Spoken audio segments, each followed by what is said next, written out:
12h à Douala, mesdames, messieurs, bon après-midi. Merci de rester fidèles à Equinox Télévision. Prévention de la Covid-19 au Cameroun.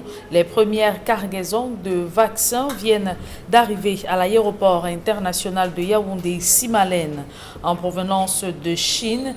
Les 10 vaccins ont été réceptionnés hier soir par le Premier ministre Chief Joseph John Gouté, que je vous propose d'écouter. C'est-à-dire remercier au nom du président de la République le peuple et le gouvernement chinois pour ce don de 200 000 doses de ce vaccin Sinopharm. Comme vous le savez et comme l'ambassadeur vient de dire, c'est un vaccin qui est utilisé dans au moins 60 pays. Et nous savons que la Chine elle-même en a besoin. Et le fait de nous avoir envoyé 200 000 doses, alors que la Chine elle-même est dans la nécessité, c'est une très bonne chose. C'est vraiment une démonstration d'amitié envers nous, le peuple camerounais. Et en nom du président de la République, je voudrais témoigner auprès de l'ambassadeur de Chine la reconnaissance des Camerounais pour cela. Deuxième chose que je voudrais dire, c'est que d'abord, le ministre de la Santé publique va s'assurer que le personnel de la santé qui nous traite, nous tous, soit d'abord vaccinés. S'ils ne sont pas vaccinés, ils n'auront pas la possibilité de nous traiter. Donc c'est d'abord à eux la priorité et ensuite le reste des Camerounais. Quant à moi, je suis prêt à prendre ce vaccin n'importe quand parce que les professionnels de la santé nous disent que c'est la meilleure chose à faire. Le vaccin, c'est la solution à cette pandémie qui sévit depuis plus d'1 an sur notre territoire. Et à la suite du Premier ministre Chief Joseph John Gouté, je vous invite à suivre la réaction de l'ambassadeur de Chine Yi Wang-Ru qui s'exprime sur l'efficacité de ce vaccin. Depuis 50 ans d'établissement des relations diplomatiques entre la Chine et le Cameroun, nous avons toujours eu une coopération fraternelle et fructueuse. Donc quand une partie est en difficulté, l'autre vient toujours pour apporter son soutien et son accompagnement. C'est justement dans ce contexte que le gouvernement chinois accorde un don de vaccins contre le Covid-19 au Cameroun pour accompagner le gouvernement camerounais de faire efficacement la lutte contre la pandémie. Alors, les vaccins Sinopharm, ce sont des vaccins sûrs et efficaces. Et déjà,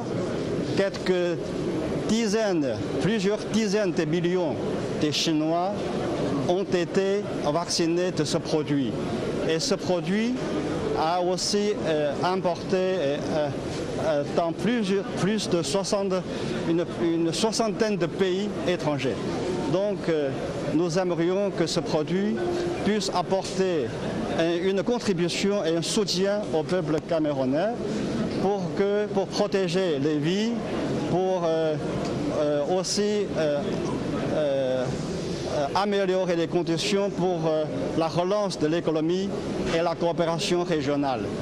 Et nous aimerions, nous sommes confiants que la partie camerounaise puisse bien utiliser ce produit pour faire la campagne de la vaccination.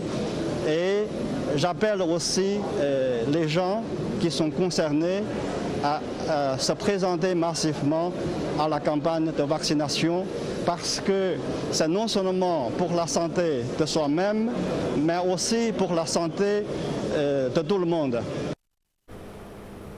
Vous venez de suivre les réactions de l'ambassadeur de Chine Wang Yi-Hu et le Premier ministre Chief Joseph John Gouté sur les premières doses de vaccin Covid-19 réceptionnées hier soir à l'aéroport international de Simalène. 5 présumés malfrats dans les mailles de la justice. Ils ont été interpellés par la brigade de gendarmerie de Malamdouane. C'est dans le département du Noun en possession d'armes à feu, de téléphones portables et plusieurs armes blanches. Les faits se sont déroulés il y a quelques jours. Jean-Paul Chuniat et Mama Soufone pour plus de précision. À la compagnie de gendarmerie de Fumban dans le Noun, 5 présumés malfrats aux arrêts. Ils ont été interpellés dans l'arrondissement de Malantoine par les éléments de la brigade de gendarmerie de cette localité, avec en leur possession des biens de leurs victimes. Le commandant de la brigade de gendarmerie de Malantoine a reçu une information faisant état de ce que des individus armés et cagoulés, porteurs des armes et machettes, ont barricadé la route reliant Manjoum à Machuchi, dans l'arrondissement de Malantoine. Déployés sur le terrain, le commandant de cette unité de gendarmerie et ses hommes vont ratisser large jusqu'au crépuscule, découvrant sur les lieux d'importants indices compromettants. Après le ratissage, il y a des douilles de calibre 12 et 2 puces de téléphone qui ont été retrouvées sur place. Mais rentrée bredouille, sans la trace du moindre suspect. Les gendarmes de Malantoine reçoivent l'appel d'une victime le lendemain, les informant qu'un des membres du gang a été repéré à une trentaine de kilomètres de leur unité. Et c'est ainsi qu'ils appréhendent 4 d'entre eux. Une exploitation approfondie a permis que le 5e soit retrouvé. Des armes, des machettes et un arrache-clou lors d'une perquisition faite dans leur domicile ont été aussi retrouvés. Plus 13 téléphones portables environ. En plus de jouer les coupeurs de route pour happer leurs victimes en voiture, le gang faisait surtout perdre le sommeil aux populations de Malantoine, utilisant des armes à feu et armes blanches pour agresser des citoyens et cambrioler des domiciles. C'est grâce à la franche collaboration de la population que nous louons davantage, à toujours donner des bonnes informations aux forces de maintien de l'ordre pour permettre de mettre hors d'état de nuit ces bandits de grand chemin qui empêchent aux citoyens de vaquer paisiblement à leurs occupations. Une fois l'enquête bouclée à la gendarmerie, les 5 bonhommes seront présentés au procureur de la République pour être fixés sur leur sort. Le nouveau commandant du groupement mobile d'intervention numéro 2 dans le littoral, désormais en fonction, le commissaire divisionnaire Owona Atangana Zachary, a reçu pour principale mission de tordre le cou à l'insécurité grandissante dans la ville de Douala. Le compte rendu de sa cérémonie d'installation dans ce reportage d'Innocent Abega et Martin Abanda.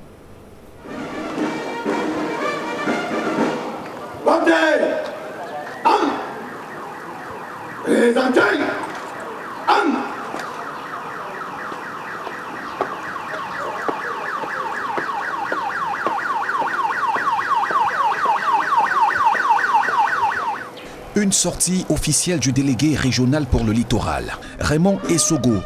Le prétexte est assez significatif. Il s'agit de l'installation du commandant du GMI numéro 2. La cérémonie sobre s'est tenue à la place de la mairie de la ville de Douala. Au commandant du GMI numéro 2, le commissaire Owona Atangana Zachary. Les recommandations suivantes ont été faites. De renforcer l'action des autres forces et unités territoriales de police pour le maintien de l'ordre préventif, la protection civile et la surveillance des frontières sur toute l'étendue de la région, des activités sportives et récréatives, de la formation continue et de la discipline générale des personnels. En temps de crise, d'intervenir dans le maintien de l'ordre actif ou renforcer sur réquisition du gouverneur, seul ou conjointement avec les autres forces civiles ou militaires. À ces missions régaliennes, vous ajouterez celles prescrites par le chef de corps de la Sûreté nationale ou le délégué régional de la Sûreté nationale littorale.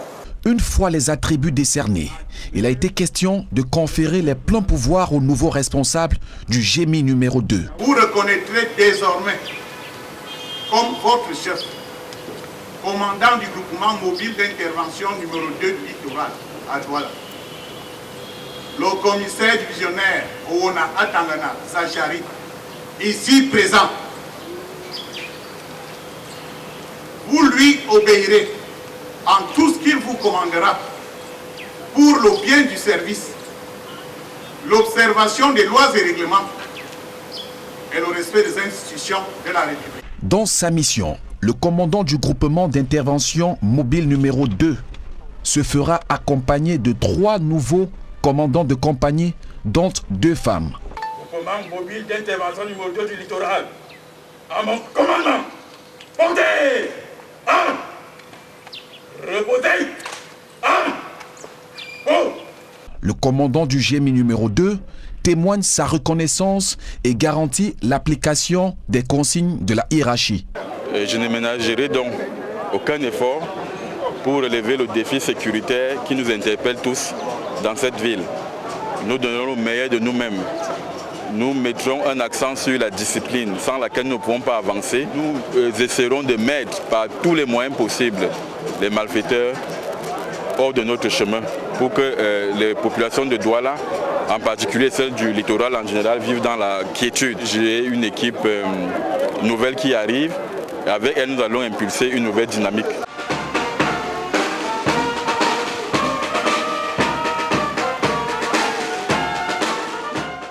À présent, des nouvelles sur le plan international, plus précisément au Tchad. 7 millions d'électeurs étaient aux urnes hier dimanche pour départager 7 candidats, dont le président sortant Idriss Déby Itno. Mais l'appel au boycott lancé par les figures de l'opposition exclues de la compétition semble avoir eu de l'effet au regard de la faible participation des électeurs. On voit tout cela dans ce reportage de nos envoyés spéciaux, Georges Mitterrand, Donald Briskamga. Le dépouillement s'achève dans la plupart des bureaux de vote de N'Djamena, les près de 3000 que compte la capitale tchadienne. Dans les bureaux de vote, les membres de la Commission électorale nationale indépendante doivent se battre comme de beaux diables, parfois avec des lampes torches, pour décompter les voix obtenues par chacun des 7 candidats en liste, dont le chef de l'État sortant, Idriss Déby Itno. Le candidat du MPS est en tête dans la plupart des bureaux de vote. A noté un fort taux d'abstention dans la plupart des bureaux de vote. Le taux d'abstention est très important, avec souvent moins du quart des électeurs attendus qui ont effectivement exprimé leur suffrage. De N'Djamena, Georges Mitterrand, Donald Briskamga, Equinox Télévision. Participation moyenne des électeurs béninois à la présidentielle du 11 avril 2021, c'est la note des observateurs électoraux déployés à travers le pays. Ils ont relevé plusieurs manquements, notamment l'arrivée tardive du matériel électoral dans plusieurs votes. D'autres précisions dans ce reportage de nos envoyés spéciaux Emmanuel Diop et Aïk Cyril. Les uns après les autres, les bulletins de vote sont présentés au public et le nom du candidat choisi prononcé à haute voix. C'est le dépouillement après la fermeture des bureaux de vote. Pour certains observateurs, l'organisation est appréciable. Nous avons constaté dès le matin que les bureaux de vote se sont ouverts pour la plupart à Cotonou entre 7h et 7h15. Et déjà à 7h30, 8h, on avait déjà les premiers votants. Nous avons aussi vérifié, puisque c'est notre rôle, la qualité et la quantité du matériel. Et nous pouvons dire que le matériel était disponible et de très bonne qualité. Et c'est aussi arrivé à temps. Nous sommes globalement assez satisfaits de cette organisation pour parler de la Sénat qui a fait quand même de gros efforts. Mais l'élection présidentielle au Bénin s'est déroulée sur fond de peur. À cause des incidents ayant émaillé la campagne électorale, certains électeurs ont hésité à effectuer le déplacement des bureaux de vote. Très tôt le matin, les gens ont peiné à venir voter et on peut comprendre un peu la psychose due aux événements qui sont passés dans le pays il y a quelques jours. Mais vers les 11h midi, les gens ont compris que la sécurité avait joué son rôle et qu'ils pouvaient venir voter tranquillement. Dans le bureau où a voté le président sortant à Cotonou, l'on enregistre 233 votants sur 430 inscrits. Tout à côté, 287 électeurs sur les 332 attendus sont allés aux urnes, tandis que dans un troisième bureau, 115 suffrages ont été valablement exprimés. Des chiffres auxquels il faut ajouter des manquements que relèvent certains observateurs dans l'arrière-pays. Le scrutin globalement s'est déroulé de façon sereine sur toute l'étendue, à part la région nord qui a eu, on a constaté quelques retards dans le démarrage dû au retard d'acheminement aussi du matériel. Dans l'intérieur du pays, c'est hier seulement que le matériel a été déployé. Donc dans certains endroits, jusqu'à 8h30, on déployait encore le matériel. Si les observateurs affirment que ces incidents ne sont pas de nature à entamer la crédibilité de l'élection, ils restent tout de même prudents quant au taux de participation. Nous sommes encore en plein dépouillement. Nous avons encore des informations, des données qui doivent nous parvenir des quatre coins et nous attendons de faire quand même un compil. Nous allons attendre, n'est-ce pas, que les gens de l'intérieur puissent nous donner leur taux. Mais dans les bureaux que nous sommes en train de superviser actuellement, nous sommes autour de 70% dans certains bureaux. Ouverts à 7 heures, les bureaux de vote se sont refermés à 16 heures. La préparation des procès-verbaux après dépouillement bat son plein en attendant la proclamation des résultats. C'est avec ce reportage que nous mettons un terme à la première partie de ce journal. La seconde est en langue anglaise. Avec vous, Ino Senaze. Good day once again. Thank you, Julien. Good day once more to you and to our viewers. Good afternoon. Thanks for staying with us. The first consignment of the anti-COVID-19 vaccines has just arrived Cameroon via the Yaoundé Simalène International Airport, received by the Prime Minister and Head of Government, Chief Dr. Joseph John Goodson, alongside other state dignitaries, and equally those in the Ministry of Public Health. The 200,000 vaccines from China arrived via Air France. At the time, authorities have said the second wave of the COVID-19 pandemic is more contagious and deadly. So the country now counts 61,731 confirmed cases, among which are 3,886 active cases and a total of 919 deaths.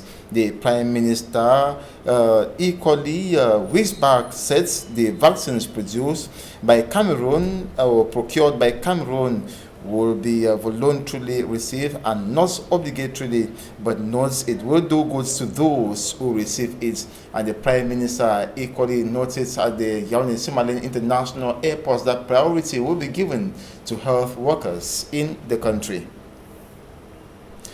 The Lebialem population in Mutengene, in the southwest region of Cameroon, notably internally displaced persons, now have a new president. Assong Difo was commissioned to work for peace among the Lebialem people and equally to once more reunite the people who have been separated by the ongoing armed conflicts. Derry Jotto reports. Lebialem division in the southwest region of Cameroon. A people known for their hard work, tenacity and love for their culture are today fractured and separated from what used to identify them by the war in the Anglophone regions. The message I have is that we should dialogue, because dialogue is the only way that solves problems. It's not fighting. Fighting has never solved any problem anywhere in the world. Many of them left home, and a greater number are here. Anytime you register your name, and then There are about 5,000 Lebialem community members of Lebialem in Mutengene. It is the largest southwest community in Mutengene. And today, Assong Difo is given the authority and fortification as the president of Lebialem in this junction town of Mutengene in Fako Division, and His Royal Highness Chief Fobong Andrew of Wabane Subdivision is the chair. That we know the turbulence that are passing out. I rightly say that they are passing out because the BLM people are aware and we know that they are going to pass out. But the BLM lives and remains. And so the BLM people should be very patient and believe that what is important and what is necessary is peace. And that peace remains, and the BLM people are loving peace people. A set of people fashioned by their environment and history, it's yearning for change. It is therefore the hope of President Assong Difo and his team to see that one day this hilly touristic division, with a welcoming climate, pick up its broken pieces, shattered by the Anglophone crisis, and put its name again.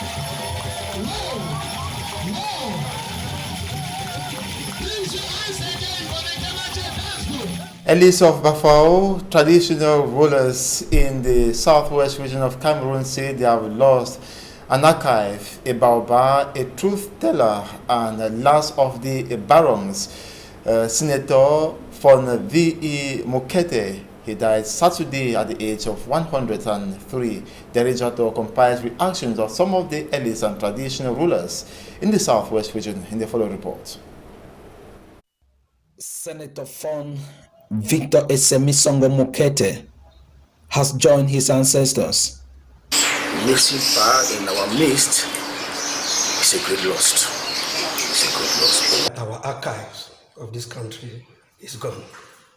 The journey of this paramount ruler of the Bafo people in Kumba, Meme division of the Southwest region to the world beyond, has left the entire Southwest region shaky.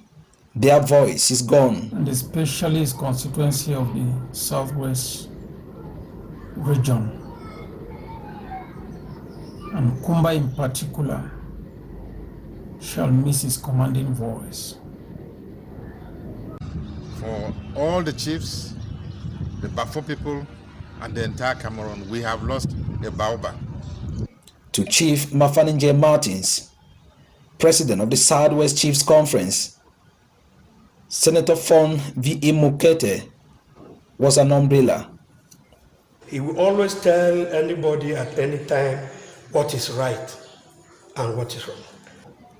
And to Chief Etina Monono, the traditional ruler of Great Sopo in Boya subdivision, their main man has left them. The Secretary General of the Grand Sawa Association of Traditional Rulers in Cameroon and a member of the Southwest House of Chiefs, Chief Ndike Richard of Mondoni Village, said the Anglophones will always remember Fon V.E. Mukete as the one who kept all he has on the line to see that the identity of the Anglophones was not eroded. We insist about the issue of bilingualism. I think that if today, after the head of state took a decision and signed a decree, we want to count him as one of those who fought for it, stood by it, and at the end of the day became victorious. And Cameroon as a country knows his input. So he was one of those who fought for the independence of this nation. And we, the people of the Sawa clan, which comprise of the Association of the Sawa people in Cameroon, we think that it's a great loss. Senator Mbela Muki Charles revealed that his kind are rare today in the society. A great community leader is no more. The last of the barons. Rest in peace, Sir Victor. An average sergeant went to the polls yesterday to elect a new president that will lead them for the next 6 years. And the turnout was not that encouraging, as 3 major opposition political parties called for a boycott over fraud allegations. And vote counting started yesterday in a complete blackout. And Special Envoy Babla Jonathan gives us details on how the vote counting exercise went on. Officials of the elections organizing body here in Chad, the National Independent Electoral Commission, are going on with the counting exercise. They started at 6 p.m. after the polling stations closed as stipulated by the law, and the counting exercise is going on. From the figures, statistics that we are receiving from some of the polling stations, there seem to have been a low level of participation as far as the number of expected voters and those who actually voted is concerned. In polling center number 5, the second polling station in Jambadbal, for example, there were 419 registered voters, but only 59 voted at the end of the day at Direction des Domaines Jambal Ngota, where the incumbent Idris Deby Itno voted earlier today. The first polling station recorded 105 out of 415 voters who were expected there, and polling station number 4 recorded 262 persons who voted out of the registered 415 voters who were expected there. And of course, the officials are continuing with the counting exercise. The National Independent Electoral Commission is expected to make public the official results of the presidential election 2021 in the Republic of Chad within a deadline of 2 weeks, and those results will be confirmed by the Supreme Court within another deadline of 2 weeks. We talked to some international and national observers. Notably, we talked to Yakubu Hamadou, who is the director of the Pan-African Institute for Electoral Assistance, member of the Bar Association in Togo, and former Minister of Human Rights in Togo. And of course, we also talked to Saïd Adoum, a national observer, and this is what they told us. Jusqu'à l'heure où nous vous parlons, aucun incident malheureux n'a été dénoncé. On est là depuis le matin, jusqu'à maintenant, ils ont fini. Pas de problème. According to them, everything unfolded hitch-free, but they are still getting statistics, getting information about all what happened here across the national territory as far as the 2021 presidential election is concerned, and we'll be keeping you updated. Signing out, we are Mitterrandam and Babla Jonathan in Jamina. As well as reports, we end this edition of the 12 p.m. bilingual newscast on Equinox Television. Thanks so much for watching. Do have a splendid day. We shall be back tomorrow, God willing. Je l'aime, à demain. On se revoit demain à 7h, s'il plaît à Dieu. Merci Innocent Nazé. Mesdames et messieurs, merci d'avoir suivi cette édition bilingue du journal. Retrouvez dans quelques secondes Flavien Falondongo et toute son équipe pour votre quotidien santé.